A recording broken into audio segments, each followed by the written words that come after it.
नमस्कार बच्चों, कैसे हो आप लोग? अच्छे हो? अध्यापिका जी भी बहुत अच्छी हैं। अब अध्यापिका जी चाह रही हैं कि आप लोग यहाँ बोर्ड पे देखिए क्या क्या लिखा हुआ है। वो सारा सामान आपके पास रहना। जब तक आपके पास नहीं रहेगा आप नहीं पढ़ पाओगे, है ना। वो पाठ 5 जो है मिठाई वाला, आपको पढ़ने में मजा आ रहा है? हाँ, तो अब हम लोग क्या करेंगे, इसे आगे बढ़ाएंगे, है ना। तो आगे बढ़ाने के लिए आपको हिंदी की किताब तो जरूरी है ना। और उत्तर पुस्तिका मैं इसलिए बोल रही हूँ कि आपको अगर कुछ भी परेशानी हो तो आप वहां पे नोट कर सकते हो ना। हाँ, चलिए अब आप लोग निकाल चुके हो। हाँ, तो अब हम लोग क्या करेंगे, आगे पढ़ेंगे, ठीक ना। मैं उस दिन तीसरा पैराग्राफ शुरू कर चुकी थी, है ना। तो एक बार मैं फिर से बता देती हूँ। आज अपने मकान में बैठी हुई रोहिणी जो थी, मुरली वाले की सारी बातें सुनती रही। आज भी उसने अनुभव किया, बच्चों के साथ इतने प्यार से बातें करने वाला फेरी वाला पहले कभी नहीं आया। फिर वह सौदा भी कैसा सस्ता बेचता है, भला आदमी जान पड़ता है। समय की बात है, जो बेचारा इस तरह मारा मारा फिरता है, पेट जो न कराए सो थोड़ा। इसी समय मुरली वाले का क्षीण स्वर दूसरी निकट की गली से सुनाई पड़ा। बच्चों को बहलाने वाला मुरलिया वाला उसी समय उस मुरली वाले का क्षीण स्वर आज बोला हो, लेकिन थोड़ा सा धीरे बोला, और उसका स्वर जो था दूसरी गली से सुनाई दिया कि बच्चों को बहलाने वाला मुरलिया वाला। रोहिणी इसे सुनकर मन ही मन कहने लगी, और स्वर कैसा मीठा है इसका स्वर जो है, इसकी बोली जो है बहुत ही मीठी है, मधुर है। बहुत दिनों तक रोहिणी को मुरली वाले का वह मीठा स्वर और उसके बच्चों के प्रति वे स्नेहसिक्त बातें याद आती रही।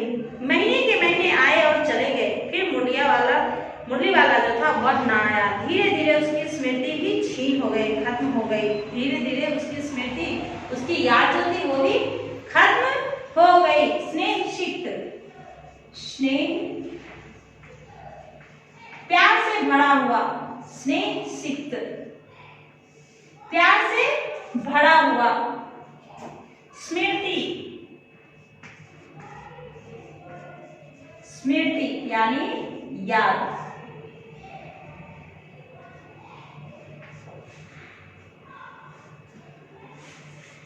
8 महीने बाद, 8 मास बाद, सर्दी के दिन थे। रोहिणी स्नान करके मकान की छत पर चढ़कर आजानों लंबित केश राशि सुखा रही थी। उसका बाल जो था बहुत ही बड़ा था।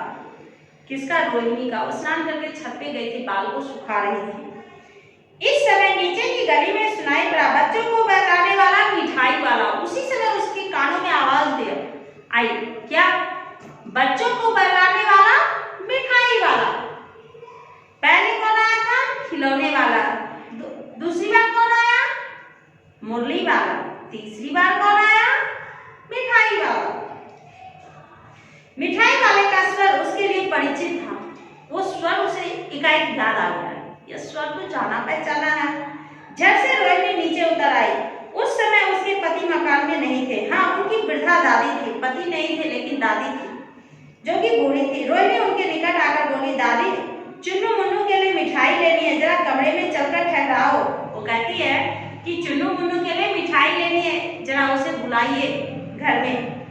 मैं उधर कैसे जाऊं, कोई आता ना हो, जरा हटकर मैं भी चिक्की ओट में बैठी रहूंगी। वो कहती है, जरा हटकर मैं भी चिक्की, एक तरह से पर्दा, उसके पीछे मैं बैठी रहूंगी। दादी उठकर कमरे में आकर बोली, ए मिठाई वाले, इधर आना। वो मिठाई वाले को बुलाती है। मिठाई वाला निकट आ गया, बोला, कितनी मिठाई दूं मां? वो पूछता है कि कितनी मिठाई दूं? ये नए तरह की मिठाइयां हैं, रंग बिरंगी, कुछ खट्टी, कुछ मीठी, जायकेदार, बड़ी देर तक मुंह में टिकती है। वो कहता है, यह नए तरीके की मिठाई है, कुछ खट्टी है, कुछ मीठी है, बहुत ही जायकेदार है, स्वाद है। इसको मुंह में रखोगे तो तुरंत गलेगा नहीं, था ज्यादा देर तक रहेगा।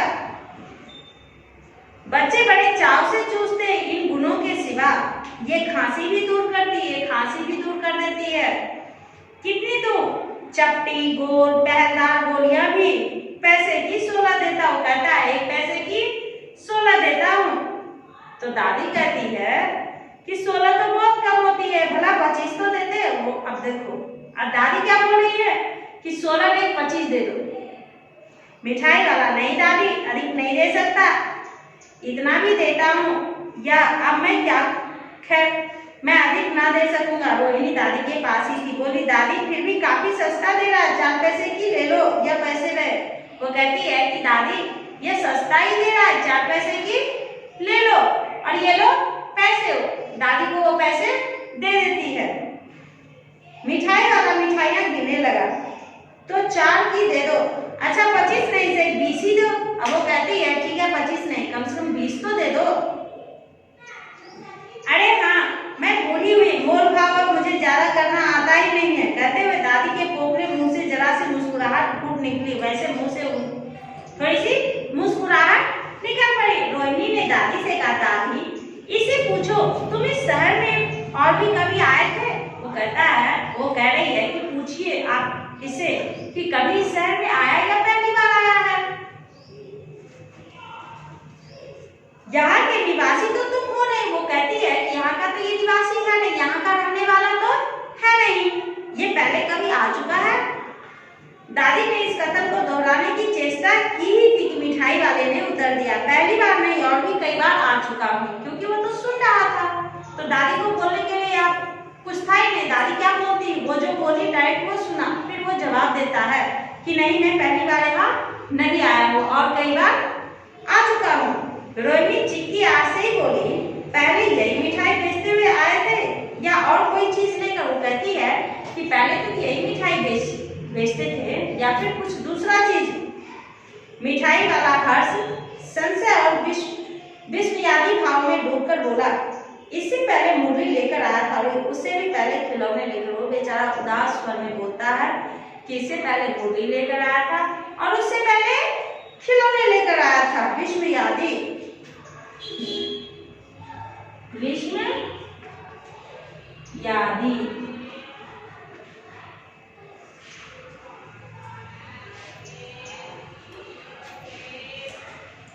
रोहिणी का अनुमान जो था वह ठीक निकला। रोहिणी का अंदाजा जो था वो सही निकला, क्योंकि वो अंदाजा कर चुकी थी कि यह पहले भी आ चुका है। अब तो वह उससे और भी कुछ बातें पूछने के लिए अस्थिर हो उठी। अब उसे और भी कुछ बातें पूछना था। वह बोली इन व्यवसायों में भला तुम्हें क्या मिलता होगा। वो पूछती है कि इन व्यवसायों में तुमको क्या मिलता है। वह बोला मिलता भला क्या है, यही खाने भर को मिल जाता है, कभी नहीं भी मिलता है, पर हाँ संतोष धीरज और कभी कभी असीम सुख जरूर मिलता है। यही मैं चाहता। वो कहता है कुछ भी नहीं मिलता है, खाने भर के लिए मिल जाता है बस, लेकिन हाँ मुझे सुख मिलता है, मुझे संतुष्टि मिलती है। इन चीजों को घूम घूम कर बेचता हूँ, मुझे खुशी मिलती है। सुख कैसे, वह भी बता रही पूछती है वो कैसे। अब व्यर्थ उन बातों की क्यों चर्चा करूं, उन्हें आप जाने ही दे। उन बातों को सुनकर आपको दुखी होगा। वो कहता है कि उन बातों को अगर मैं बोलूंगा तो आपको कष्ट होगा, क्यों आप सुनना चाहती हैं। जब इतना बताया है तब और भी बता दो, मैं बहुत उत्सुक हूँ, तुम्हारा हर्जा ना होगा, मिठाई मैं और भी ले लूंगी। वो कहती है कि तुम्हारा हर्जा ना करूंगी, मिठाई तुमसे और ले लूंगी। अतिशय गंभीरता के साथ मिठाई वाले ने कहा मैं भी अपने नगर का एक प्रतिष्ठित आदमी था। अब वो देखो अपनी कहानी सुनाना शुरू किया। वो कहता है कि मैं भी अपने नगर का एक प्रतिष्ठित यानी जाना माना आदमी था। प्रतिष्ठित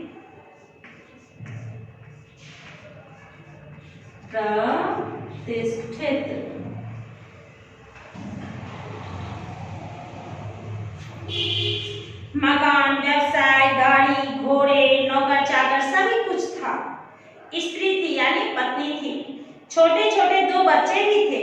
मेरा वह सोने का संसार था। वह जो था वो सोने का संसार था।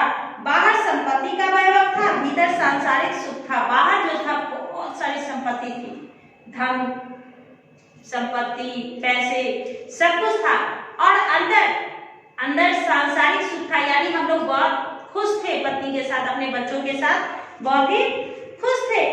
स्त्री सुंदरी थी, मेरी प्राण थी। उन पत्नी जो थी बहुत ही सुंदर थी, मेरी जान थी, वो प्राण थी। बच्चे ऐसे सुंदर थे जैसे सोने के सजीव खिलौने। वो कहता है मेरे बच्चे इतने खूबसूरत थे लग रहा था जैसे सोने का वो सजीव यानी कि जीता जागता खिलौना हो। उनकी हथेलियों के मारे घर में कोलाहल मचा रहा था। उनकी आवाज से, वो हमेशा खेलते रहते थे इधर उधर, तो उसकी आवाज से पूरा घर जो था बहुत ही अच्छा लगता था। समय की गति, विधाता की लीला, समय की गति और विधाता की लीला देखो, अब कोई नहीं है। अब वो बेचारा मायूस हो गया और कहता है कि समय की गति यानी समय देखो किस तरह से चल रहा है और विधाता की क्या लीला है, भगवान की क्या लीला है, क्या मेरे पास कोई नहीं है, सब खत्म हो गया। दादी प्राण निकाले नहीं निकले, इसलिए अपने उन बच्चों की खोज में निकला हूँ, वे सब अंत में होंगे तो यही कहीं। वो कहता है कि दादी प्राण निकाले तो भी नहीं निकल रहा है, क्यों? क्योंकि मेरा ध्यान केवल अपने बच्चों पर है और इन बच्चों में मैं अपने बच्चों का चेहरा ढूंढ रहा हूँ और इधर उधर मारा मारा फिर रहा हूँ। मुझे ऐसा लग रहा है कि मेरे बच्चे कहीं ना कहीं जरूर होंगे, इसलिए अपने उन बच्चों की खोज में निकला हूँ, वे सब अंत में होंगे तो यही होंगे, आखिर कहीं ना जन्मे ही होंगे। इस तरह रहता, उस तरह रहता, गुनगुन कर पड़ता, इस तरह सुख संतोष के साथ मरूंगा। इस तरह के जीवन में कभी कभी अपने उन बच्चों की एक झलक सी मिल जाती है। इस तरह के जीवन में यानी बच्चों के साथ वो रह करके ऐसा महसूस करता है कि इन बच्चों में शायद मेरे बच्चों की कहीं ना कोई झलक दिख जाती है। इन बच्चों में मैं अपने बच्चों का चेहरा ढूंढता रहता हूँ, इसलिए मैं यह काम कर, मैं चाहूँ तो दूसरा काम कर सकता हूँ, लेकिन मैंने इसी काम को क्यों चुना? ताकि बच्चों के बीच रहने का मुझे मौका मिले। इसलिए ऐसा जान पड़ता है जैसे वे इन्हीं में उछल उछल कर हंस खेल रहे हैं। पैसों की कमी थोड़े ही है, पैसों की तो कमी उनको है नहीं, आपकी दया से पैसे तो काफी है, जो नहीं है इस तरह उसी को पा जाता हूँ, और अगर नहीं है तो इसी तरह से पा लेता हूँ बेच करके। रोहिणी ने मिठाई वाले की ओर देखा, उसकी आंखें आंसुओं से तर है। रोहिणी जो थी मिठाई वाले की तरफ जब देखती है तो उसकी आंखों में आंसू भरा हुआ है। अब उस समय क्या हुआ, चुन्नू मुन्नू आ गए। रोहिणी से लिपट कर उसका आंचल पकड़कर बोले, अम्मा मिठाई। अब वो अपनी अम्मा के पास आकर कहता है, अम्मा मिठाई। तो वो कहता है, मुझसे लो। यह कहकर तत्काल कागज की 2 पुड़िया मिठाइयों से भरी मिठाई वाले ने चुन्नू मुन्नू को दे दी। उसी समय मिठाई वाले ने उसके हाथों में मिठाई दे देता है। रोहिणी ने भीतर से पैसे फेंक दिए। मिठाई वाले ने पेटी उठाई और कहा, अब इस बार ये पैसे ना लूंगा। अब वो कहता है, इस बार मैं ये पैसे ना लूंगा। दादी बोली, अरे अरे नाना अपने पैसे लिए जा भाई। अब दादी कहती है, नहीं अपने पैसे तुम लेके जाओ, क्यों फ्री में दोगे? तब तक आगे फिर सुनाई पड़ा उसी प्रकार मादक मृदु स्वर में बच्चों को बहलाने वाला मिठाई वाला। वो मिठाई वाला जो था उस दिन चुन्नू मुन्नू के घर से एक भी पैसे नहीं लिया, मिठाई फ्री में देके चला गया। जब तक दादी उसे बुलाती रही, नहीं अपने पैसे लेके जाओ, ऐसे क्यों, तब तक वो आगे निकल गया। क्यों? क्योंकि उसने अपने मन की बात किसी के सामने बोल दी। इतने सालों के बाद उसने अपने मन की बात किसी के सामने बोली और उसे उस दिन रोना आया और उन बच्चों को देखकर फिर से वो उसे भूलना चाहता था, इसलिए वो उसे मिठाई दिया लेकिन पैसे वापस नहीं लिया। अब हम लोग ये पाठ तो आप लोग का खत्म हो गया, तो सबसे पहले ये कठिन शब्द एक बार आप लोग दोहराइए मेरे साथ, ठीक है?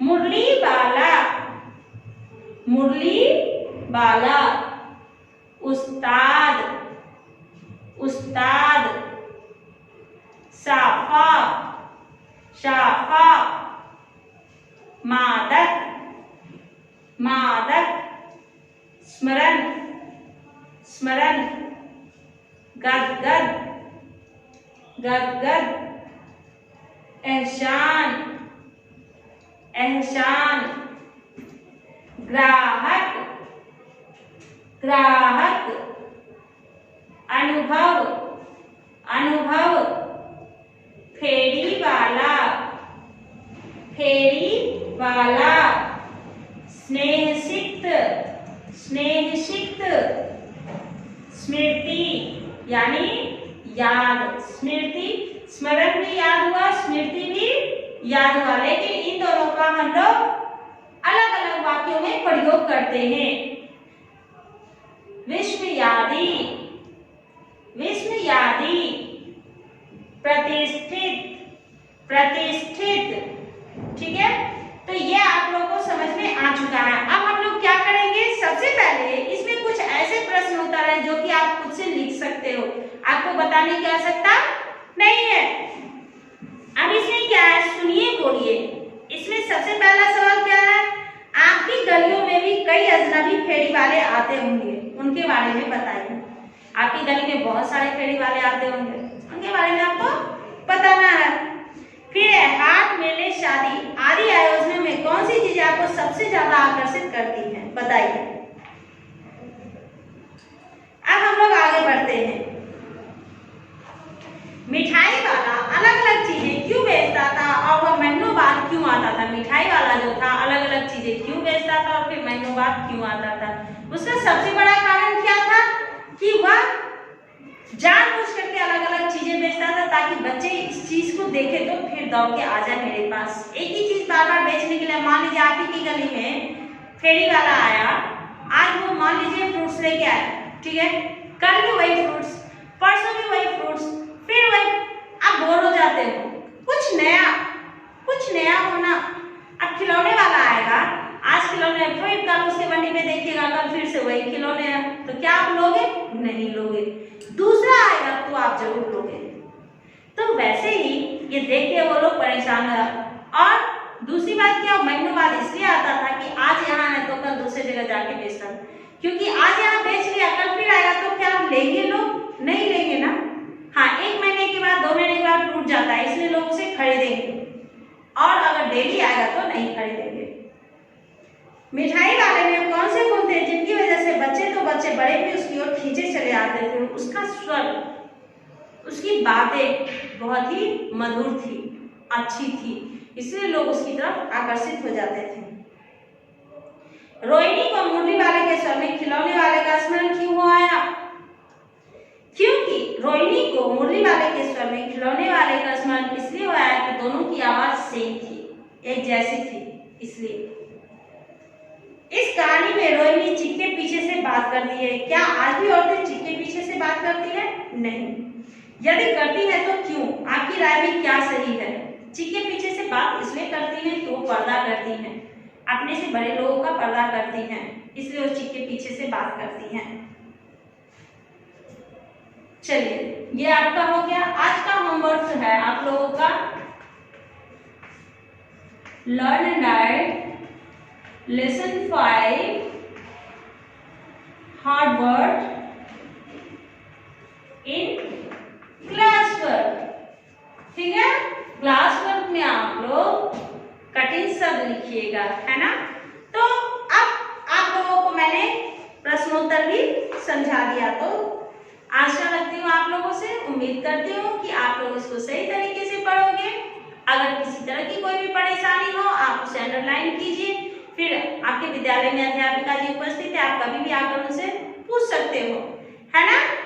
ठीक है, अब हम लोग जब अगली कक्षा में मिलेंगे तो पाठ 6 पढ़ेंगे, और तब तक आप लोग क्या कीजिएगा कि ये लिखने के बाद कोशिश कीजिए इस पाठ को पढ़ने की, 1 बार नहीं 2 बार 3 बार। आप उसे जब तक पढ़ोगे नहीं तब तक आपको समझ में नहीं आएगा कि यह पाठ कैसे पढ़ा जाए। अगर कहीं भी गलती होती है तो आप उसे सुधारने की कोशिश करोगे। देखिए आपकी अध्यापिका जी किस तरह से किस शब्द का उच्चारण करती हैं। सही तरीके से हर शब्द का उच्चारण होना बहुत ही जरूरी है। कभी भी दिक्कत हो तो आप फिर से इसको देख सकते हो और सुन सकते हो। ठीक है, कोई भी परेशानी हो तो आप अपने अध्यापिका जी से पूछिएगा, अध्यापिका जी बताएंगे। ठीक है बच्चों, तो अध्यापिका जी ने जो कहा वो आप लोगों को समझ में आ गया ना। हाँ, तो आप लोगों को कठिन शब्द भी कम से कम 5 बार, कम से कम 5 बार आपको पढ़ना है। एक एक शब्द को 5-5 बार पढ़िएगा तो आपको पढ़ने के लिए आ जाएगा। जहां भी दिक्कत हो तो आप फिर से इसे देख सकते हो कि आपकी अध्यापिका जी किस तरह से उच्चारण कर चुकी हैं। ठीक है, उसके बाद पाठ पढ़ना है। ठीक ना बच्चों, सही तरीके से पढ़िएगा, आप लोगों को भी पढ़ने के लिए आएगा। अब हम लोग अगली कक्षा में मिलते हैं। ठीक है बच्चों, धन्यवाद बच्चों।